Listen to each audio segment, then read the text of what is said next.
Radio bɛɛ fɔ internationally lamɛnbagaw an bɛ a fɔ bɛɛ lajɛlen ma ko aw ni tile ka fara kunnaja barabaratɔ page lajɛlibagaw an b'a fɔ bɛɛ lajɛlen ma ko aw bisimila bi ale ye juma ye juma o juma an bɛ ɲɔgɔn sɔrɔ yan nɔ ka se ka farikolo ɲɛnajɛ fanba minnu kɛra dɔgɔkun kɔnɔ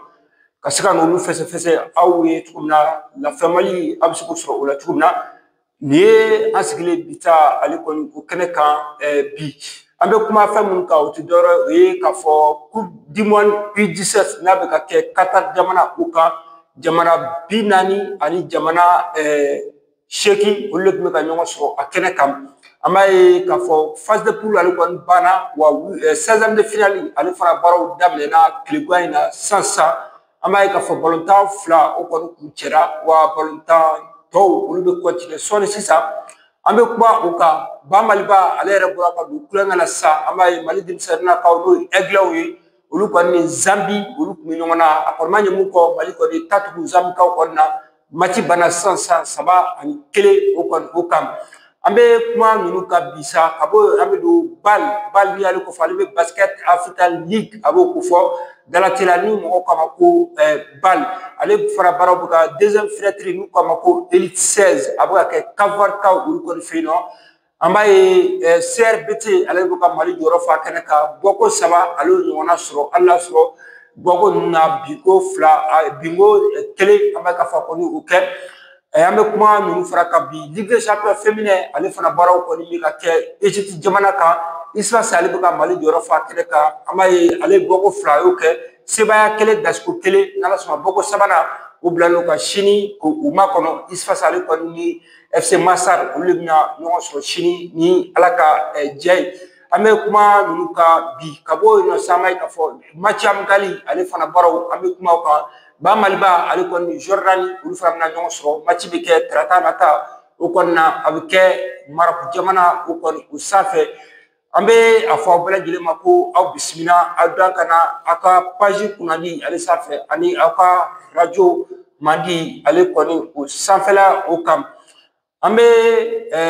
a daminɛ nin waati na ni mun ye o ye k'a fɔ Ligue des champions féminin an bɛ don ale kɔni kɛnɛ kan Ligue des champions féminin mun a y'a fɔ cogo min na n'a baara bɛ ka kɛ Egypte jamana kan ɲinɛ ta in y'a tako 5nan a tako 5 la an b'a ye tako tɛmɛnen na sa Tupisa Mazembe ale yɛrɛ kɔni y'o ta ka bɔ RD Congo ka olu fɛ yen nɔ wa tako 5 na an b'a ye ɲinɛ ta in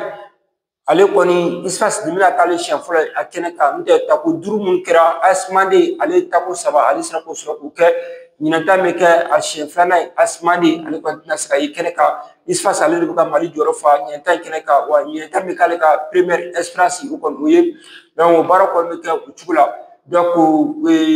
o la Isipasi a y'a fɔ cogo min na Isipasi y'a ka bɔko 2nan ale y'o kɛ tarata tɛmɛnen kɔni na Isipasi ni yɔrɔ min tun ɲɔgɔn na o ye Fardi Araba ka bɔ Maroc jamana o kan an b'a ye Isipasi ale kɔni bɛna bu Fardi Araba o ɲɛkɔrɔla la 2-0 donc baaraw bɛ kɛ o cogo la Isipasi bɛ buru 2-0 baaraw kɛlen o cogo la n'ala sɔnna Isipasi a bɛna ka bɔko 3nan kɛ sini samedi n'o bɛ 13h o kɔni ma donc Isipasi ale kɔni ni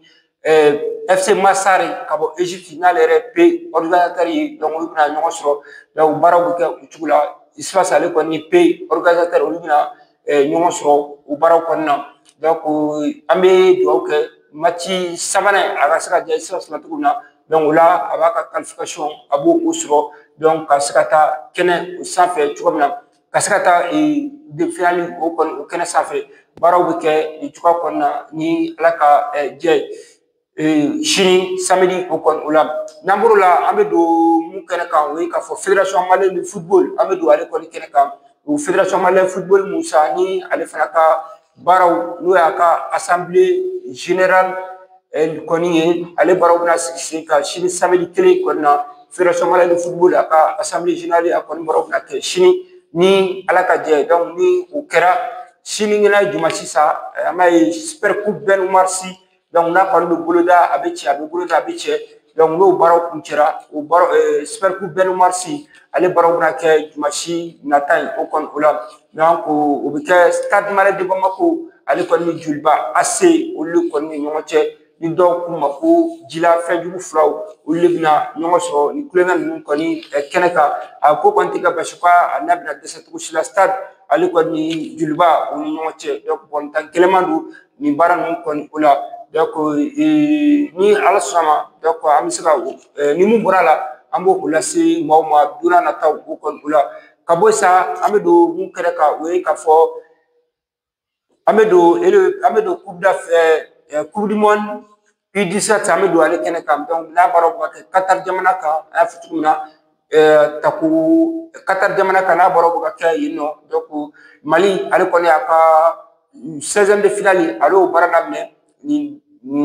sisan 16e de finale daminɛ 12h30 waati an b'a ye Mali a kɔni ni jamana kun bɛ ɲɔgɔn na o ye Zanbi Mali ni Zanbi olu kun bɛ ɲɔgɔn na balontan bɛ ban 3-1 Mali ani Zanbi u ni ɲɔgɔn cɛ sisan balontan kun cɛra an b'a ye cɛkura Raymond Bamba ale bɛ Mali ka celu fɔlɔ ale b'o sɔrɔ k'o don celu filanan sa an b'a ye k'a fɔ Seydou Danbele ale b'o sɔrɔ ka don celu sabanan an b'a ye Lamine Siriki Lamine Siriki Keita ale b'o celu sabanan ale b'o sɔrɔ k'o don Lamine Siriki Keita ale bɛ o celu sabanan ale b'o sɔrɔ k'o don Mali kɔni o fan fɛ baaraw kɔni bɛ kɛ o cogo la Mali bɛ se ka sɔrɔ 3-1 Zanbi a kɔni kan n'ala sɔnna 8e de finale Mali b'a ka tigi sɔrɔ ka t'o kɛnɛ kan sigi bɛ kɛ ka Zanbi ka Maroc ale kɔni de makɔnɔ Maroc ale kɔni na mun mana qualifié olu la je crois que Maroc ni Portugal don mun mana tɛmɛ o la olu kɔni ni Mali u bɛna ɲɔgɔn sɔrɔ don n'a nataw o kɔni o la an b'a ala deli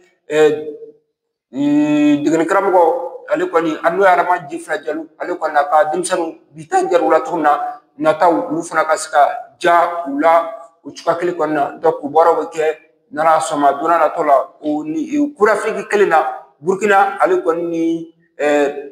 Allemagne Allemagne ni Burkina olu bɛna ɲɔgɔn sɔrɔ sini 14h45 o waati Allemagne ni Burkina Faso ale b'o bisimila a y'a fɔ cogo min na Mali balontanna fana bɛ yen n'o ye Mohamed Kamara ni dɔw k'a ma ko camancɛ ale fana bɛ ka balon ta nin waati in na Qatar jamana kan ale fana kɔni sera ka taa donbolo kɛ a dɔgɔninw ye ka d'a kan ale dɔgɔninw don ale fana tɛmɛna ni ɲɔgɔn fɛ ka tɛmɛ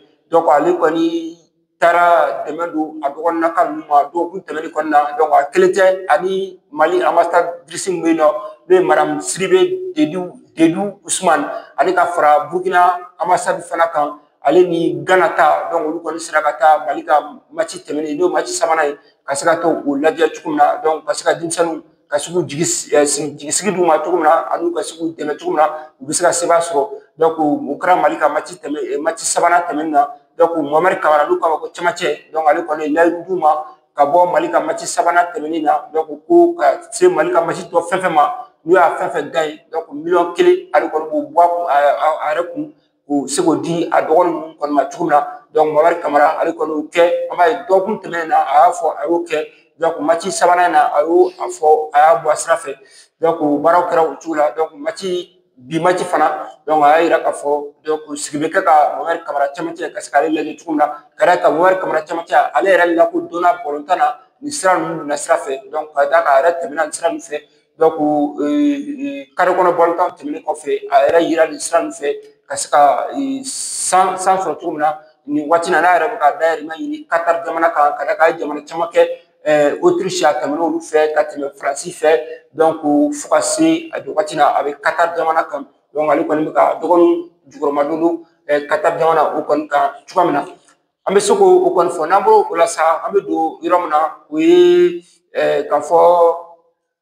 an bɛ taa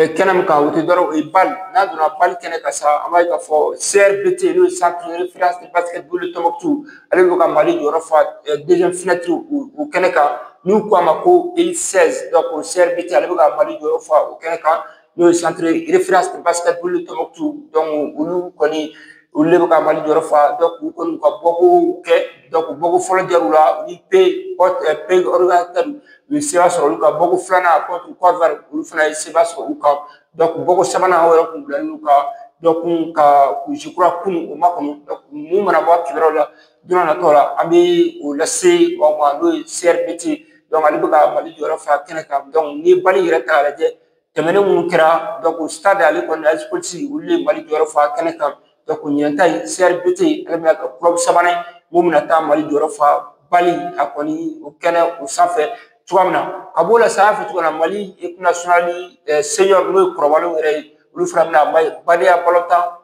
senfilɛ balontan dalatina dɔw kama ko match amical donc match amical don donc Mali ni Jordanie u bɛn'o kɛ u ni ɲɔgɔn cɛ je crois tarata nata a bɛ bɛn o ma donc Mali ani Jordanie an bɛna ɲɔgɔn sɔrɔ a bɛ kɛ Maroc jamana kan donc Tom Saintfiet n'o ye Mali yɛrɛ degeli karamɔgɔ ye donc ale kɔni ni a ka cɛdenw u bɛna baliya balontan kɛ Jordanie kama tarata nata o kɔni o la donc Coupe d'Afrique ɲɛbila baaraw olu kɔni don donc a y'a k'a fɔ Coupe d'Afrique yɛrɛ kalo kura nata o tile 21 ka taa bila janvier kalo nata o tile 17 o kɔnɔna donc o b'a yira k'a fɔ ko dɔɔni bɛ to ko la wa an b'a ye k'a fɔ gɛrɛ bɛ ka se kɛnɛ kan cogo min na donc nin waati in na Tom Saintfiet kɔni bɛ senfilaw bɔnnen na cogoya min Mali bɛ se ka équipe ɲɛnama sɔrɔ ka se ka taa Coupe d'Afrique o kɔni o kɛnɛ o sanfɛ donc an bɛ se k'o de kɔni fɔ bi bakurubaya la nka an bɛ mun fɔ Mali balontan ko kuma na hali bi déjà an k'a lajɛ il faut que ɲɛ ka ɲini Mali balontan ko la n'o tɛ vraiment a dusukasi ka bon a baara ma baara minnu bɛ ka k'a kɔnɔ ani dusukasi minnu bɛ ka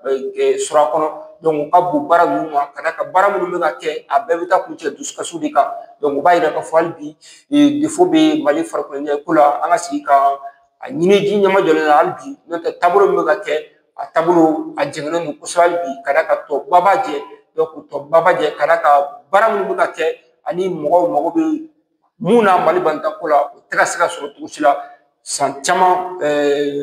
o kɔni a bɛ laban dusukasi o kan fɔlisen kelen dɔsi kelen o kɔni o don donc an bɛ se ka mun lase maaw ma bi dɔgɔkun in na o de kɔni kun ye bi donc an bɛ a fɔ dɔrɔn donc an bɛ taa Sénégal jamana kan Sénégal an b'a ye olu fana ka club dɔ bɛ yen n'u k'a ma ko Jaraaf de Dakar donc an b'a ye k'a fɔ ni san laban ninnu na donc u ka balontan ko kɔni a bɛ ka mɔgɔ dabali ban ka d'a kan salon u tun bɛ compétition africaine na donc ni Wydad club Alger donc o balontanw kun cɛra an b'a ye k'a fɔ supporters yɛrɛ dama olu ye u bɔ ɲɔgɔn kan ka kɛ ɲɔgɔn farinw ye dama ye donc balontan yɛlɛmana ka kɛ ko wɛrɛ ye wa an b'a ye k'a fɔ dɔgɔkun tɛmɛnen fana na an y'a ye k'a fɔ Jaraaf de Dakar o Jaraaf de Dakar kelen ale kɔni USM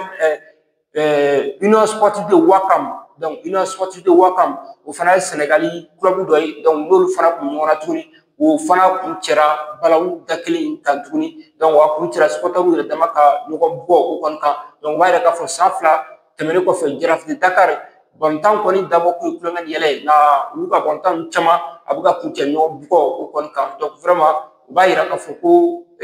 mun bɛ yen nɔ Jaraaf de Dakar a maaw kɔni kɔ donc o b'a yira k'a fɔ a kɔni faamuyalen tɛ kosɛbɛ voilà an bɛ se k'o de kɔni lase maaw ma bi donc a ka bi don kibaruyaw la an sera ka mun sɔrɔ ka lase maaw ma n'Ala sɔnna kibaruya wɛrɛw an bɛn'olu fara ɲɔgɔn kan ka se k'olu lase mɔgɔw ma don n'a nataw la an b'a fɔ aw ni ce a ka kulomajɔ la aw ni ce a ka